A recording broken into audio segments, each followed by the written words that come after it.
Good morning, praise the Lord. And I pray and hope that you all are doing well in the Lord and growing in the Lord.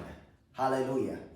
मैं आप सबों को स्मरण करता हूँ अपनी प्रार्थना में और मेरी इच्छा है कि आप परमेश्वर के वचन में, परमेश्वर के ज्ञान में और परमेश्वर के अनुग्रह में आप बढ़ते चले जाने पाएं। और आज मेरे पास एक बहुत ही अच्छा विषय है। Please turn with me 1 Corinthians chapter 2:2। पहला कुरिन्थियों अध्याय 2:2 में ऐसा लिखा हुआ है, For I resolved to know nothing while I was with you except Jesus Christ and Him crucified। क्योंकि मैंने यह ठान लिया था कि तुम्हारे बीच यीशु मसीह वरन क्रूस पर चढ़ाए हुए मसीह को छोड़ और किसी बात को न जानूं। और आज मैं बात करना चाहता हूं रिजॉल्व इन क्राइस्ट, मसीह में ठान लेना, मसीह में दृढ़ संकल्प करना।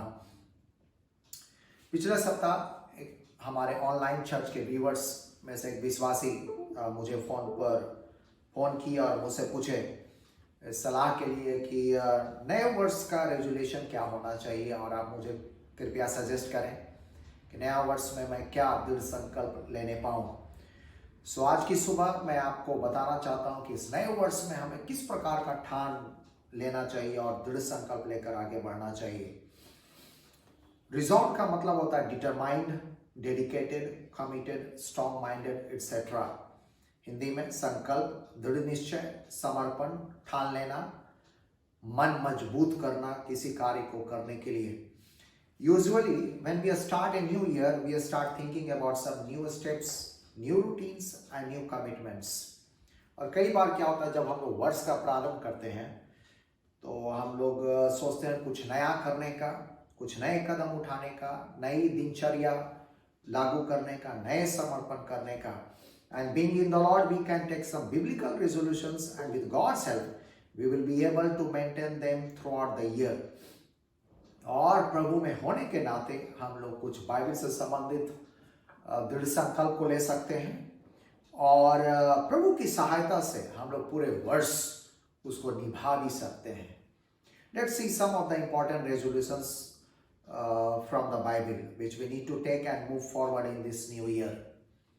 और आइए अभी हम लोग कुछ बाइबल से कुछ महत्वपूर्ण संकल्प या ठान को हम लोग देखें और जिसे हमें लेने की जरूरत है और पूरे वर्ष भर निभाने की आवश्यकता और इसको लेकर आगे बढ़ने की जरूरत है। Number 1, resolve to know and grow in Jesus. यह ठान लें कि मैं सिर्फ मसीह को जानूंगा और उसी में बढ़ूंगा। पहला कुरिन्थियों अध्याय 2:2 में लिखा हुआ है, For I resolved to know nothing while I was with you except Jesus Christ and Him crucified। क्योंकि मैंने यह ठान लिया था कि तुम्हारे बीच यीशु मसीह वरन क्रूस पर चढ़ाए हुए मसीह को छोड़ और किसी बात को न जानो। You know, the Apostle Paul, when he was in Corinth on his missionary journey, he had resolved to nothing else but Jesus Christ and Him crucified। जब वो महान प्रेरित पौलुस जब वो कोरिन्थ में था अपने मिशनरी यात्रा पर और वह जगह जगह सुसमाचार प्रचार कर रहा था, कलीसिया को स्थापना कर रहा था, और जब वह कोरिन्थ में पहुंचा तो वहां को लोगों को देख करके उसने यह ठान लिया कि मैं मसीह यीशु को और क्रूस पर चढ़ाए हुए मसीह को छोड़कर और किसी बात को ना जानने पाऊं। You know, actually Corinth was a prominent, prosperous and metropolitan city during Paul's time। और आपको क्या पता है, जैसे पटना एक शहर है उसी प्रकार से कोरिन्थ नामक भी एक शहर था पौलुस के जमाने में, और वह एक प्रसिद्ध समृद्ध महानगर था और बहुत बड़ी एक जनसंख्या थी उन दिनों में वहां पर। But the people of Corinth were intellectual, arrogant, materially affluent and morally corrupt। और जो कोरिन्थ के लोग थे वो बहुत ही अपने बुद्धि और ज्ञान की उन्हें अकड़ थी और उनके पास बहुत ही भौतिक संसाधन, घर उनके महंगे सामान से भरे हुए थे और नैतिक रूप से वो भ्रष्ट लोग थे। Their ears were itching to hear intellectual and compromised teachings। और उनके कान प्राय जाते रहता था कि वे नई नई बातों को, नए नए ज्ञान और बुद्धि की बातों को या समझौते वाले शिक्षाओं को वे सुनने पाए। Paul was highly qualified and intellectual person and could speak academic sermons. जैसा आप लोग जानते हैं, जो प्रेरित पौलुस थे वो बहुत ही पढ़े लिखे और अच्छे शास्त्री थे, हाईली क्वालिफाइड पर्सन, और बहुत ही ज्ञान और बुद्धि के बातों को वो बोल सकते थे, दुनिया की ज्ञान और बुद्धि की बातों। But he resolve to know and preach nothing else but Jesus Christ and him crucified. और इसके बावजूद भी उसने यह निर्णय लिया, यह ठान लिया था कि मैं इन लोग के बीच में प्रभु यीशु मसीह की बातों को और क्रूस पर चढ़ाए हुए यीशु मसीह को छोड़ और कोई बात का प्रचार नहीं करूंगा। पहला कुरिन्थियों 1:23-24 में लिखा हुआ है इस प्रकार से, परंतु हम तो उस क्रूस पर चढ़ाए हुए मसीह का प्रचार करते हैं जो यहूदियों के लिए ठोकर का कारण और अन्य जातियों के लिए मूर्खता है, परंतु जो बुलाए हुए हैं, क्या यहूदी क्या यूनानी, उनके निकट मसीह परमेश्वर की सामर्थ और परमेश्वर का ज्ञान है। अंग्रेजी में, but we preach Christ crucified, to the Jews a stumbling block and to the Greeks foolishness, but to those who are called, both Jews and Greeks, Christ is the power of God and the wisdom of God. Hallelujah. मसीह परमेश्वर की ज्ञान है और परमेश्वर की बुद्धि और सामर्थ है। कुछ समय पहले मैं एक चर्च में आने वाले एक सीकर जो नया नया प्रभु में आ रहे हैं, उनके फेसबुक पेज में देखा कि वो बार बार ओशो रजनीश के बारे में डाल रहे हैं, और ओशो रजनीश के टीचिंग्स, कुछ खास 2-4 लाइन का जो टीचिंग्स है वो उसको फेसबुक पर डाल रहे थे।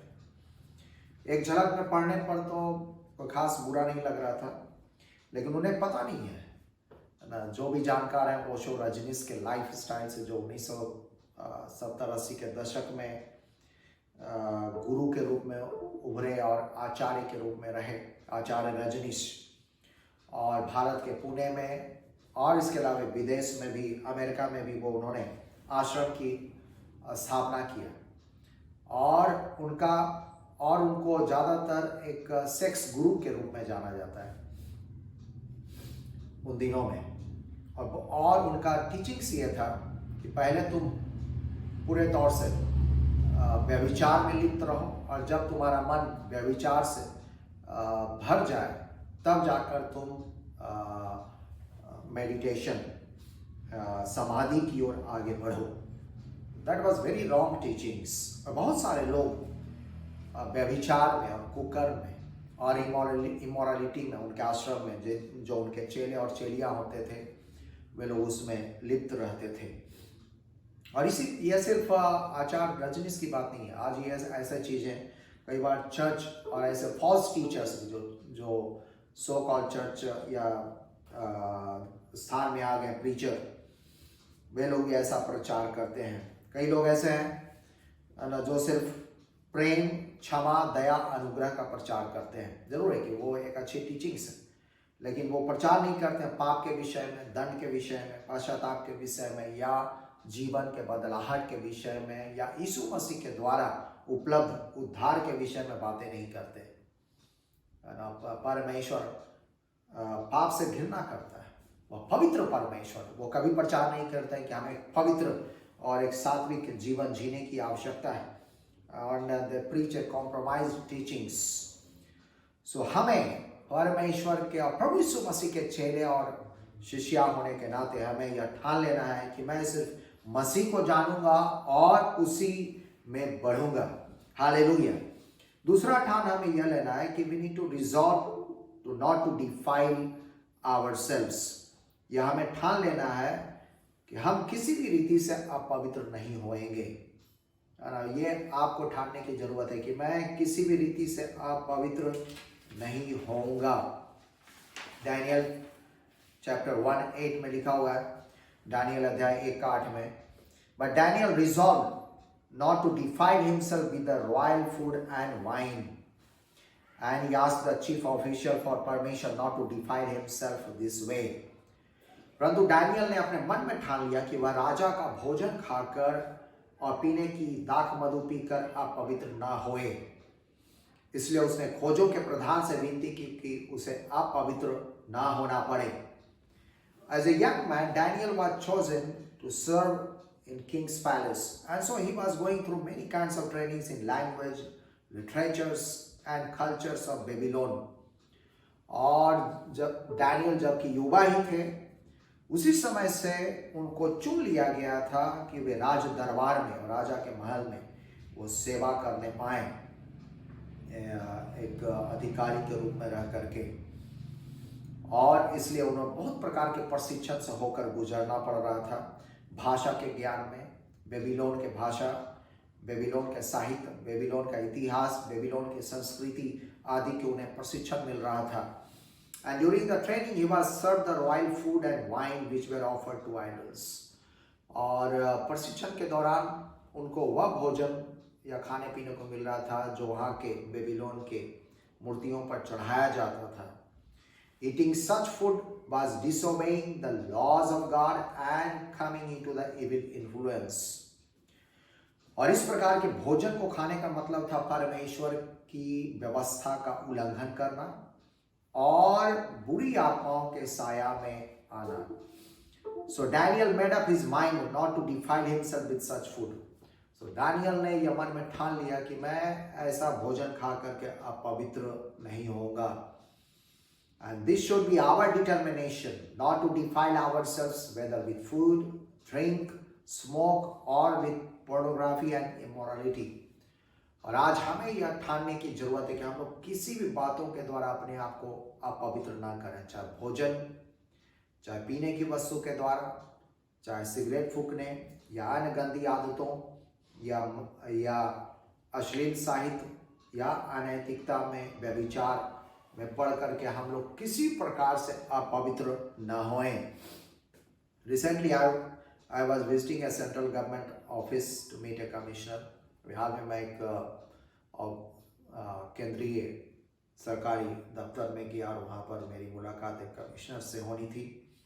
और उनके ऑफिस के बाहर में बहुत बड़ा एक बोर्ड टंगा हुआ था कि स्मोकिंग प्रोहिबिटेड एरिया, धूम्रपान निषेध क्षेत्र। लेकिन जब मैं भीतर गया तो वहाँ पर देखा कि स्वयं जो अधिकारी थे, he was smoking and filled the room with the smoke. वो स्वयं ही सिगरेट फूक रहे थे और पूरे कमरे को धुआं से भर दिए थे। So आज हमें जरूरत है, so we need to keep ourselves pure and holy because we are the temple of the Holy Spirit and God will reward you as he rewarded Daniel. और आज हमें समझने की जरूरत है कि हम लोग परमेश्वर के पवित्र आत्मा के मंदिर हैं और जब हम लोग परमेश्वर के मार्ग पर चलते हैं, निश्चित तौर से परमेश्वर जिस प्रकार से डैनियल को पुरस्कृत किए उसी प्रकार से परमेश्वर हमें भी पुरस्कृत करेगा। During Daniel's time, many kings and kingdoms finished away, but Daniel remained in the leadership position in all the kingdoms. और दानियल के समय बहुत सारे किंगडम आए, राज्य आए और उनके राजा आए और चले भी गए, गुजर भी गए, लेकिन दानियल बना रहा और अलग अलग किंगडम्स में वो अधिकारी या अधिपति के पद पर वो बना रहा। एक राजा आया, उनके समय में वो अधिपति रहा, फिर वो राजा हार गए या चले गए, मर गए, उनके बाद दूसरा राजा है, उन्होंने भी इस दानियल को अधिपति के रूप में नियुक्त किया। सो वो बने रहने पाए। जैसे किंगडम जो था, जो राज्य था जूडा का, असीरिया का, बेबीलोन का, पर्सिया का, और जो वहाँ पर राजा हुए जेहोयाकीन, नबूकदनेस्सर, बेलशस्सर, डारियस, साइरस, जो हिंदी में कुसरू राजा भी कहते हैं, ये सारे राजा आए और चले गए, लेकिन सबों के राज दरबार में अधिपति के रूप में और लीडरशिप पोजीशन में दानियल बने रहने पाया। Hallelujah. So that kind of reward we will get if we follow God and we keep ourselves holy in the sight of God. Number 3, resolve that your mouth will not sin. यह ठान लें कि मैं अपने मुंह से कोई पाप नहीं करूंगा। Psalms 17:3 says, I have resolved that my mouth will not sin. भजन संहिता 17:3, मैंने ठान लिया कि मेरे मुंह से अपराध की बात नहीं निकलेगी. Jesus Christ taught that some of the things which come out of our mouth can defile us. प्रभु यीशु मसीह ने सिखाया कि हमारे मुंह से जो बातें निकलती है उसमें से कुछ ऐसी बातें होती है जो हमें जिसके द्वारा हम पाप कर सकते हैं या अशुद्ध हमें कर सकता है. जैसे evil speech, abuse, curse, false witness, blasphemies, gossips, threatening, exaggerations, boasting etcetera.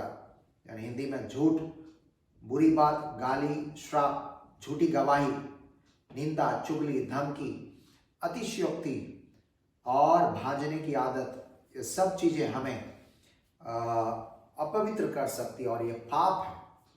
याकूब 3:2 में लिखा हुआ है, याकूब 3:2 में, जेम्स चैप्टर 3:2 में, कि we all stumble in many ways. Anyone who is never at fault in what they say is perfect, able to keep their whole body in check.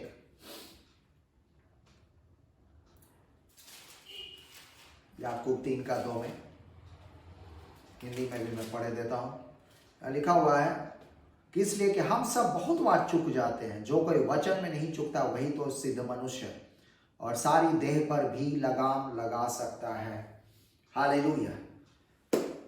So mature believers keep their tongues under control by the guidance of the Holy Spirit and by taking captive every thought to make it obedient to Christ. और जो भी परिपक्व मसीही विश्वासी होते हैं वो पवित्र आत्मा की अगुवाई में और उसके दी गए सामर्थ्य में और उनके मार्गदर्शन में वो अपने मुंह को अपने वश में रखता है और अपने विचारों को मसीह यीशु में वह सुरक्षित रखता है कि ताकि कोई भी मुंह से कोई पाप ना होने पाए. चौथा जो हमें रिजॉल्व लेने की जरूरत है इस वर्ष में आगे बढ़ना है, we need to resolve to conduct in love and faithfulness. Very important. हमें यह ठान लेना है कि मैं प्रेम और विश्वास योग्यता से बर्ताव करूंगा लोगों के साथ. Proverbs 3:3 says, let love and faithfulness never leave you. Bind them around your neck. Write them on the tablet of your heart. प्रेम और विश्वास योग्यता तुझसे अलग ना होने पाए, वरन उनको अपने गले का हार बनाना और अपने हृदय रूपी पट्टियों पर लिख लेना. So another resolve you need to take is that you will conduct in love and faithfulness. Very important, बहुत ही महत्वपूर्ण बात है और जो हमें ठान लेनी है और दृढ़ संकल्प लेना है कि हमारा बर्ताव प्रेम और विश्वास योग्यता के साथ होने पाए. लोगों के साथ हम प्रेम के साथ व्यवहार करने वाले होने पाए. और नीति वचन कहता है कि हम लोग प्रेम और विश्वास योग्यता को अपने गले में हम लोग एक हार के समान पहन करके रखने पाए और प्रेम और विश्वास योग्यता को हम लोग अपने हृदय रूपी पट्टियों पर उसको एक प्रभु यीशु मसीह के दी गई आज्ञाओं के 10 कमांडमेंट्स के अनुसार रखे. जिस प्रकार से प्रभु यीशु मसीह ने 2 महान आज्ञा दिया कि तू प्रभु परमेश्वर से पूरी शक्ति से प्रेम रख और साथ ही साथ तू पड़ोसियों यानी दूसरों के साथ भी प्रेम रख. You know, in this world, day by day, it's becoming very challenging to maintain relationships. आपको पता है कि इस दुनिया में दिन प्रतिदिन ये बहुत ही चुनौती होता चला जा रहा है कि हम लोग दूसरे लोग के साथ संबंध अच्छे से रख सकने पाए. Relationships are becoming fragile और जो संबंध है वो बहुत ही नाजुक होता चला जा रहा है. So you need to handle with care और इसलिए हमें बहुत ही संभल कर संबंधों में व्यवहार करने की आवश्यकता है. People easily get offended, misunderstand and separate themselves. लोग क्या होता है छोटी छोटी बातों में ठोकर खाते हैं, उनके हृदय को चोट पहुंचता है और वे मुंह फुला लेते हैं. They misunderstand, वो गलत समझ नहीं पाते और कई बार वो अपने आप को संगति से अलग भी कर देते हैं, दोस्ती तोड़ देते हैं या रिश्ते को तोड़ देते हैं. So this is a general problem whether with the colleagues and bosses in office, friends, neighbors, believers in church and with the spouse and even relatives.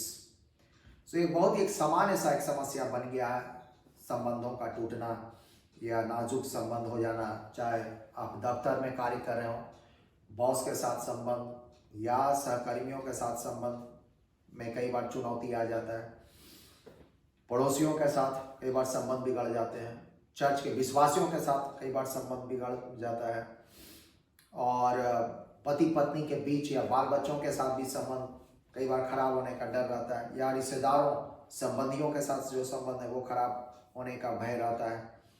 And that's why there are a lot of books and seminars available on the topic of maintaining relationship and conflict management. और इसी कारण से आज बहुत सारे seminar और शिक्षा उपलब्ध है या किताबें उपलब्ध है कि किस प्रकार से हम लोग एक अच्छा संबंध लोगों के साथ मेंटेन करें या विवाद प्रबंध हम लोग किस प्रकार से करें। And I have personally gone through some of those trainings, और मैं भी कुछ ऐसे प्रशिक्षण से होकर के गुजरा हूँ। But very simple things which will help you to maintain relationship with the people are love and faithfulness towards them. बहुत ही साधारण सी बात है कि हम लोग किस प्रकार से लोगों के साथ अच्छे संबंध में रह सकते हैं। वह है कि हम लोगों के साथ प्रेम के साथ रहें और विश्वास योग्य रहें, भरोसेमंद रहें लोगों के प्रति, और ये हमारे संबंध को बना करके रखने पाएगा। When you exhibit your genuine love at home, office, church and in community, you will be able to win favor of them. और जब आप लोगों के साथ प्रेम का व्यवहार दिखाएंगे, चाहे घर पर, चर्च में, ऑफिस में, समुदाय में, मोहल्लों में लोगों के साथ, तो आप लोगों का पक्ष या उनका फेवर, अनुग्रह को आप जीतने पाएंगे। And you will be able to handle unnecessary conflicts and will have peaceful life. और फिर क्या होगा कि आप बेमतलब के झगड़ों या विवाद से आप छूटने पाएंगे और इस वर्ष में एक शांतिपूर्ण जीवन को रखने पाएंगे। Hallelujah. Number 5th and last thing I want to tell you that we need to take a resolve to commit to the house of God. हमें यह ठान लेना है कि मैं परमेश्वर के भवन को समर्पित रहूंगा।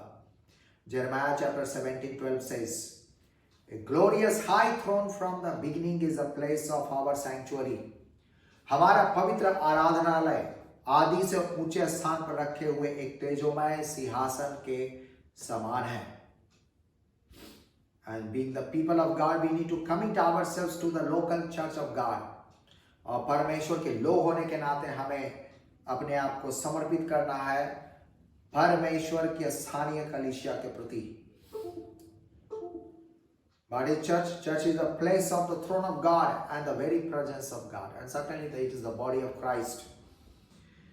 और जो चर्च है वह परमेश्वर का सिंहासन का स्थान है, जैसा यह वचन कहता है कि हमारा पवित्र आराधनालय आदि से ऊंचे स्थान पर रखे हुए एक तेजोमय सिंहासन के समान है। और इसका मतलब वहां पर प्रभु की उपस्थिति है। And that's why this is called the house of God. और इसी कारण से यह परमेश्वर का भवन कहलाता है, the holy temple of God. ये परमेश्वर का पवित्र मंदिर कहलाता है। This is the place where the assembly of God gathers and pray together, study the word of God and receive healing and blessing and anointing. यही वह स्थान है जहाँ पर परमेश्वर की सभा इकट्ठी होती है, एक साथ हम लोग प्रार्थना करते हैं, वचनों का अध्ययन करते हैं और हम लोग चंगाई और छुटकारे को प्राप्त करते हैं, आशीष को प्राप्त करते हैं, पवित्र आत्मा का अभिषेक को प्राप्त करते हैं। सो परमेश्वर का भवन बहुत ही महत्वपूर्ण है और हम लोग यह ठान लें कि हम परमेश्वर के भवन के प्रति समर्पित रहेंगे। Acts chapter 2:42 says, "They devoted themselves to the apostles' teaching and to fellowship and to the breaking of bread and to prayer." और हम लोग देखते हैं प्रारंभिक कलीसिया के विश्वासी लोग प्रेरितों से शिक्षा पाने में के प्रति, संगति करने के प्रति और रोटी तोड़ने और प्रार्थना करने में लौलीन थे और समर्पित थे। और आज हमें भी यही करने की जरूरत है। Therefore we need to be faithful to the house of God and see that nothing is lacking there and the storehouse of God is full to meet the ministry needs. और हमें जरूरत है कि कि हम लोग परमेश्वर के भवन के प्रति वफादार रहने पाए, हम लोग परमेश्वर के भवन से प्रेम करने वाले हों। इस लॉकडाउन के दौरान कई एक लोग जबकि चर्च बंद था, चर्च आना जब बंद हो गया या कम हो गया, कई बार लोगों का प्रेम परमेश्वर के भवन से थोड़ा कमने लगा। लेकिन आज हमें ज़रूरत है कि जबकि चर्च फिर से खुल रहा है और चालू हुआ है, सो हम लोग फिर से परमेश्वर के भवन के प्रति समर्पित हों, एक नया ठान लेने पाएँ और यह भी देखें कि चर्च भवन में किसी बात की कमी घटी नहीं है और वहाँ का भंडार पूरे हैं, वहाँ पर के सेवकाई की सारी ज़रूरतें पूरी हो रही है कि ताकि सेवकाई का काम और चर्च का काम, प्रचार के काम और जो भी नए चर्च प्लांटिंग का काम सब कुछ सही ढंग से चलने पाए, नई नई आत्माएं चर्च में और परमेश्वर के राज्य में जुड़ती चले जाने पाए। हालेलुया। सो आज हमने ये 5 जो संकल्प को हम लोग देखने पाए और आज लास्ट में मैं ये कहना चाहता हूँ, my conclusion I want to tell you that as we have entered this new year, let us commit ourselves to these resolves so that we may pass through it victoriously and see fruitfulness in our lives. So जबकि हम लोग इस नए वर्ष में प्रवेश किए हैं, हम लोग अपने आप को समर्पित करें और यह ठान लेने पाए कि हम लोग इन सारे संकल्प को पूरा करते हुए हम लोग जय में चलने पाएंगे और ढेर सारे फल लाने वाले बनने पाएंगे, जिसके द्वारा हमारे जीवन के द्वारा परमेश्वर के नाम को महिमा मिलने पाए और हम स्वयं आशीषित होने पाए और दूसरे लोगों को भी हम लोग ब्लेस करने पाए। सो आइए अभी हम प्रार्थना करेंगे और मैं आप लोगों के लिए प्रार्थना करूंगा। हमारे महान स्वर्गीय पिता परमेश्वर, हम धन्यवाद करते हैं प्रभु जी, आज हमने इन सारे संकल्प या ठान लेने के विषय में हम लोगों ने सुना वचन से, और आप ही हमारी मदद करें प्रभु परमेश्वर कि हम लोग यह ठान लेने पाए कि हम लोग मसीह यीशु और क्रूस पर चढ़ाए मसीह यीशु को छोड़कर और कुछ बातों को ना जानने पाए। प्रभु जी हम लोग ठान लेने पाए कि हम लोग किसी बात में हम लोग पवित्र ना होने पाए, अपने आप को पवित्र रखने के लिए हम लोग ठान लेने पाए। हम लोग ठान लेने पाए कि हमारे मुख से कोई भी अपराध की बातें ना निकलने पाए। हम लोग यह ठान लेने पाए प्रभु परमेश्वर कि हम लोग प्रेम और विश्वास योग्यता के साथ लोगों के साथ व्यवहार करने वाले होने पाए। हम लोग आज यह ठान लेने पाए कि हम लोग परमेश्वर के भवन के प्रति समर्पित रहने पाए। प्रभु परमेश्वर इस सारे विश्वासी भाई बहनों को जो भी ये वीडियो देख रहे हैं उन सबों पर हम आपके आशीष की घोषणा करते हैं। उनके ऊपर आपके पवित्र आत्मा का अभिषेक उतरे प्रभु परमेश्वर, एक नई सामर्थ्य दें, नया अनुग्रह और कृपा दे परमेश्वर कि वे इन दृढ़ संकल्पों को लेकर के अपने जीवन में और इस नए वर्ष में आगे बढ़ने पाए और अपने जीवन में प्रभु जी जय और फलवंत होने को देख सकने पाए। उनकी सारी प्रार्थनाओं को प्रभु जी आप सुन लें, सारे बाधाओं को दूर करें और परमेश्वर उन्हें फलवंत करें और ढेर सारे हेवनली ब्लेसिंग्स उनके ऊपर उतरने पाए। जबकि वो आपके बातों को मानते हैं परमेश्वर, आप उनके ऊपर डैनियल के ऊपर जो आपने ब्लेसिंग्स दिए वैसे सारे ब्लेसिंग्स सारे भाई बहनों सारे बच्चों के ऊपर देने के लिए विनती करते हैं। हम धन्यवाद करते हैं फिर से प्रभु परमेश्वर, इन सारे भाई बहनों को प्रभु जब आपके चरणों में समर्पित करते हैं, एक एक लोगों पर आपके ब्लेसिंग हो, इनके परिवार के ऊपर आपके आशीष हो, इनके प्रभु परमेश्वर जॉब के ऊपर हम आपके अनुग्रह की घोषणा करते हैं। इनके प्रभु जी बिजनेस काम धंधे पर प्रभु जी आप अनुग्रह कृपा करें। जो लोग बेरोजगार हैं उन्हें प्रभु परमेश्वर आप अपने स्वर्गीय भंडार से आप पूरा करके देने के लिए विनती करते हैं। उनके प्रभु सारे प्रार्थनाओं को सुन ले और दया करें। बीमार लोग को प्रभु जी आप चंगा करें, छुटकारे को देने के लिए विनती करते हैं प्रभु यीशु मसीह के नाम से। प्रभु यीशु मसीह के लहू के सामर्थ के द्वारा ये लोग भले चंगे होने पर छुटकारे को देखने पाए। धन्यवाद से एक एक लोग को हम आपके चरणों में समर्पित करते हुए प्रार्थना प्रभु यीशु मसीह के नाम से मांगते हैं, सुने और कबूल करें।